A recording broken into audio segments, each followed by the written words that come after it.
குஜராத் மாநிலத்தில் சோம்நாத் நகரில் இன்று நடைபெறும் திருவிழாவில் பங்கேற்கிறார் பிரதமர் மோடி. ஓம்கார மந்திர உச்சாடனையில் பங்கேற்று பிரதமரும் மந்திரங்களை ஒலிக்க உள்ளதாக அறிவிப்பு.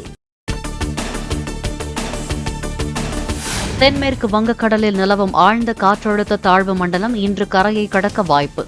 இலங்கையின் திரிகோணமலை யாழ்ப்பாணத்திற்கு இடையே கரையை கடக்கும் என வானிலை மையம் கணிப்பு.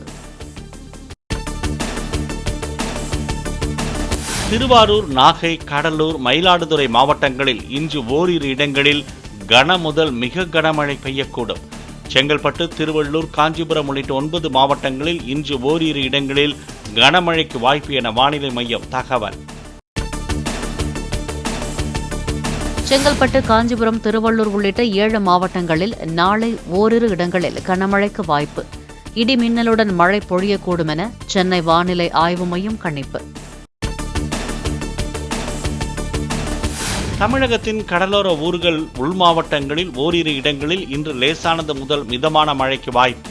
வட மற்றும் தென் தமிழகத்தின் ஓரிரு இடங்களில் நாளை இடி மின்னலுடன் கூடிய மிதமான மழை பெய்யக்கூடும் என வானிலை மையம் கணிப்பு.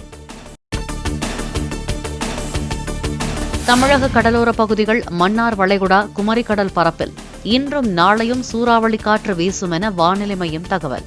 மணிக்கு அதிகபட்சமாக 65 கிலோமீட்டர் வேகத்தில் காற்று வீசும் என்பதால் மீனவர்கள் கடலுக்கு செல்ல வேண்டாம் என எச்சரிக்கை. தமிழ்நாட்டிற்கும் தமிழர்களுக்கும் எதிராக மத்திய பாஜக அரசு இருப்பதாக முதலமைச்சர் குற்றச்சாட்டு. பாஜகவுக்கு ஆமாம் சாமி போடும் அதிமுக போலியான அவதூறு செய்திகளை திமுக அரசுக்கு எதிராக பரப்புவதாகவும் கண்டனம். தமிழ்நாட்டில் முதலீடு செய்ய வந்த நிறுவனங்கள் அதிமுக ஆட்சியில் பின்னங்கால் புடரையில் பட ஓடியதாக முதலமைச்சர் விமர்சனம். திமுக ஆட்சியில் இதுவரை 10 லட்சம் கோடி ரூபாய் அளவிற்கு முதலீடுகள் ஈர்க்கப்பட்டுள்ளதாக மு.க. ஸ்டாலின் பெருமிதம். சிபிஐ, அமலாக்கத்துறை வரிசையில் சென்சார் போர்டு மத்திய பாஜக அரசின் ஆயுதமாகி உள்ளதாக முதலமைச்சர் மு.க. ஸ்டாலின் குற்றச்சாட்டு. கடுமையான கண்டனங்களை தெரிவிப்பதாகவும் சமூக வலைதளத்தில் பதிவு. மக்கள் மத்தியில் அதிமுகவுக்கு அமோக ஆதரவு உள்ளதால் உட்கட்சி பூசல் இல்லாமல் அதிமுகவினர் ஒருங்கிணைந்து பணியாற்ற வேண்டும். தொகுதி கூட்டணிக்கு ஒதுக்கப்பட்டாலும் வெற்றிக்கு பாடுபட விருப்ப மனு அளித்தவர்களிடம் எடப்பாடி பழனிசாமி வலியுறுத்தல். தமிழக சட்டமன்ற தேர்தலில் பாஜக எத்தனை தொகுதிகளில் போட்டி என்பது பின்னர் அறிவிக்கப்படும். அதிமுக பொதுச் செயலாளர் எடப்பாடி பழனிசாமியுடன் நடைபெற்ற பேச்சுவார்த்தைக்கு பிறகு நயனா நாகேந்திரன் பேட்டி. தேமுதிக யாருடன் கூட்டணி அமைக்க வேண்டும் என முடிவெடுத்துவிட்டதாக பிரேமலதா விஜயகாந்த் அறிவிப்பு. திட்டமிட்டு நிதானமாக பின்னர் அறிவிக்கப்படும் என்றும் கட்சி மாநாட்டில் தகவல். திருப்பரங்குன்றம் மலை மீது தீபத்துணில் தீபம் ஏற்ற உத்தரவிட்டும் நிறைவேற்ற விடாமல் 144 தடை உத்தரவு பிறப்பித்த மதுரை ஆட்சியரை மன்னிக்க முடியாது. 144 தடை உத்தரவுக்கு பிறப்பிக்கப்பட்ட தடையை நிறைவேற்றாத காவல் துணை ஆணையர் இனிகோ திவ்யனை மன்னிக்க முடியாது என்றும் நீதிபதி ஜி.ஆர். சுவாமிநாதன் காட்டம்.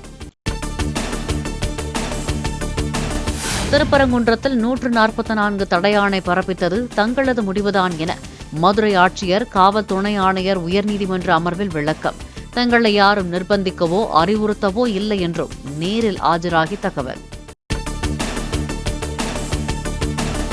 கன்னியாகுமரியில் உள்ள புனித அந்தோணியார் தேவாலயத்தில் கொடியேற்றத்துடன் தொடங்கியது 10 நாட்கள் திருவிழா. கலை நிகழ்ச்சிகளுடன் நடைபெற்ற விழாவில் ஏராளமானவர்கள் பங்கேற்பு. தமிழகத்தின் பல்வேறு கல்லூரிகளில் களை கட்டிய பொங்கல் திருவிழா. பாரம்பரிய உடை அணிந்து நடனமாடி கொண்டாடிய மாணவ மாணவியர்.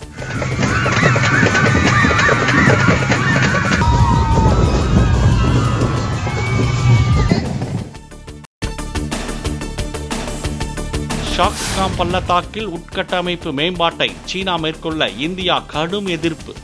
சீனா, பாகிஸ்தான் பொருளாதார வழித்தடம் சட்டவிரோதமானது மற்றும் செல்லாது என்றும் அறிவிப்பு.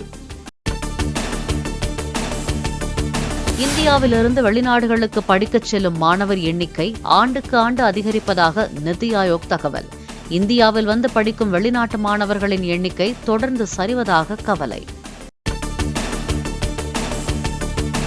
பிரபல கார் தயாரிப்பு நிறுவனமான கியா தனது ஆகஸ்ட் சிறிய மின் வாகனத்தை விற்பனைக்கு அறிமுகம் செய்தது. ஒரு முறை சார்ஜ் செய்தால் அதிகபட்சமாக 448 கிலோமீட்டர் தூரம் பயணிக்கலாம் என தகவல். இன்று திரைக்கு வருகிறது சிவகார்த்திகேயன் நடிப்பில் உருவான பராசக்தி. தமிழகத்தில் 600 திரைகளில் காட்சிப்படுத்த உள்ளதாக தகவல்.